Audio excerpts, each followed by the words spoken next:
I am Kwagoji. White soldiers call me Wildcat. I have led the war camps and sung the song of the seminary. Now this warrior chief bargained not only for his freedom, but for his life. On our 4th of July.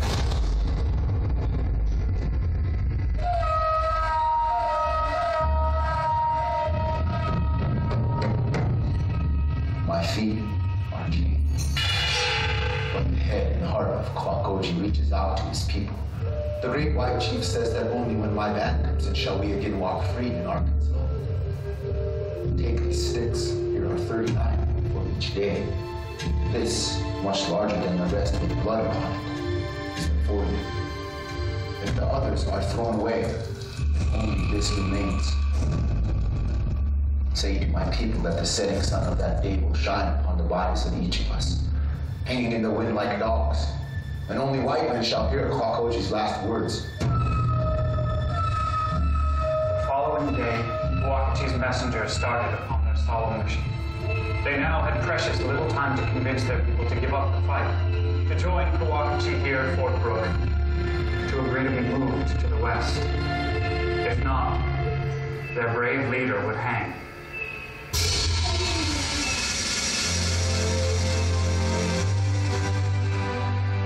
I, Lieutenant John T. Sprague, United States Army, mark this day as my 3rd year with the 8th Infantry in this struggle. Ever since the federal government declared the intention of securing Florida, we have tried to relocate to Semi. The white men are as thick as the leaves in the hammock. They come upon us thicker every year. We have embraced this land. We have prospered here, and for this they hate us. Day by day, public pressure increases on the Army to make Florida safe for new settlers and to deal with the Indian problem, where they had raided white farms, looted their possessions, and taken their slaves. No, we have welcomed these people. The black men, women, and children who've come here escaping bondage. Many now live among us in harmony, but still the whites pursue. Month by month, slave chasers from Georgia and the Carolinas descend on Florida to track, seize, and return black runaways. These armed mercenaries hamper us in the pursuit of our duty. The order of your President Jackson, the Army has forced upon us a piece of paper. An order that our people must agree to be removed from our homes to the west. And why? So that the white settlers may steal our lands? Where's the justice in this? The white man said he was our friend, yet he told us to go from the land. He gave his hand in friendship, yet he had a snake in the other. We had no choice but to strike the snake. 6 years ago, in late December 1835, our troops, under the command of Major Francis Dade, marched from Fort Brooke on the Wilderness Road to reinforce the garrison at Fort King. That terrible day, 108 soldiers entered a pine forest north of the Withlacoochee River.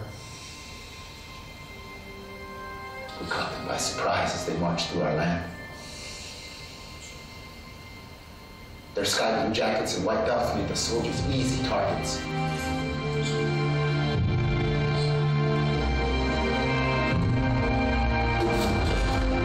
Captain Fraser and 8 of his men killed instantly. We attacked fiercely.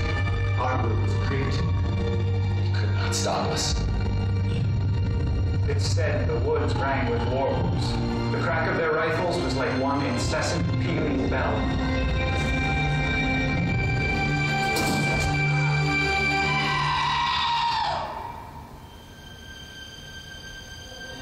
By 4 o'clock, not a white man was left standing.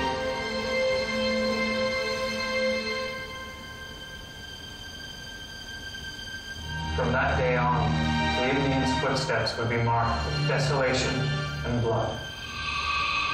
And so began this Seminole War. 26. The time passes quickly. Will my people agree to come in from the hand? Agree to end the suffering? My father once told me that I was made from the sands of Florida, the land I was upon, I love. The Great Spirit gave me legs to walk over it, and eyes to see its powers. Rivers, forests, game. The sun shone to warm our crops. The moon brought back the spirits of our warriors, our fathers, wives, and children. When I was a boy, I hunted in these woods, first with a bow and arrow, and then with my rifle. I saw the white man afar off and was told he was my enemy. I could not shoot him as a wolf or a bear. Yet these he came upon me. Horses, cattle, fields he took from me. Oh, Guadaluns, this would not stand.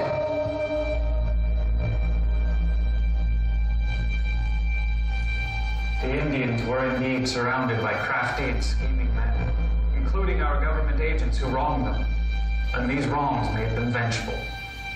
They have continued to take in fugitive slaves from plantations as spoils of war. They have befriended these Negroes and brought desolation upon many Florida farmers. Throughout this struggle, we soldiers have done our duty in a service without distinction or reward because we believe that the laws and habits of the white man, like the sea, must wipe away the footsteps of every Indian from the soil. But Osceola had become stricken with malaria, too weak to fight any longer. Sick as he was, our Osceola saw the fire in my eyes and the strength in my heart. He clasped my hand and told me to lead the Seminole people. Then I and others resolved to make our escape, die in the attempt. We had but a narrow slit above our small room through which we would have to squeeze. With knives we had hidden in our clothing and worked the stone, chipping handholds to reach the opening above. Then on a moonless night, with a rope we had made, I climbed and slipped through, as did others. The 4th Infantry assailed the Cypress Ridge, but at a terrible price. We fired now at close range, so close muzzle blast burned our faces. We had fought hard. We fought well this day. Now Okeechobee would carry us to safety.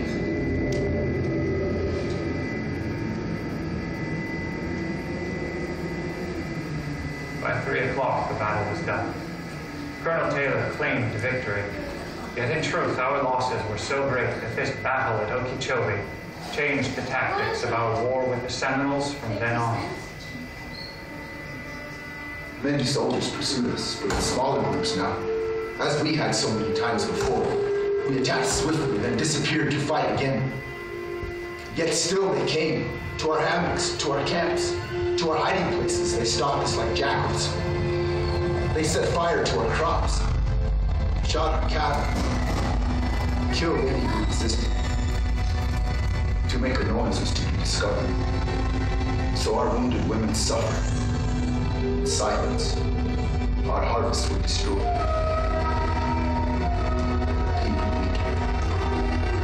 We would not rest, nor show restraint now.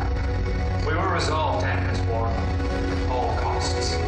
For it had already eclipsed all other struggles between white and Indian peoples in years fought, money spent, and lives lost. Our fatherless children no longer played. The pangs of hunger cut them deep. I could not let this last. The army recaptured Coochatchee on June 4th, 1841. We knew he must persuade his people that removal was their only option, the only way to end their slow but total destruction. For him, the war was over. But would he live? Or would he die?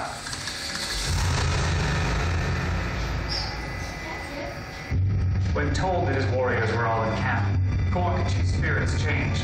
The bold leader with his lofty tread took the place of the humble captive. The whites are not too strong. They come by land and in boats. Why should our women and children suffer any longer? We will go to the west. Thus was Florida relieved of the most formidable Indian chieftain and the most desperate band that ever sought shelter in her hammocks and swamps. So these emigrants set sail upon what to them was a boundless sea, for a country they knew not where. As the boat receded, Kawakachi was seen, standing upon the stern sheets of the vessel, speaking as if to the Great Spirit. I'm looking at the last pine tree upon my land. I'm leaving behind the spirits of my ancestors, friends. I am alone. I'm going to my new home in Arkansas. I'm leaving Florida forever. I have done nothing to disgrace it.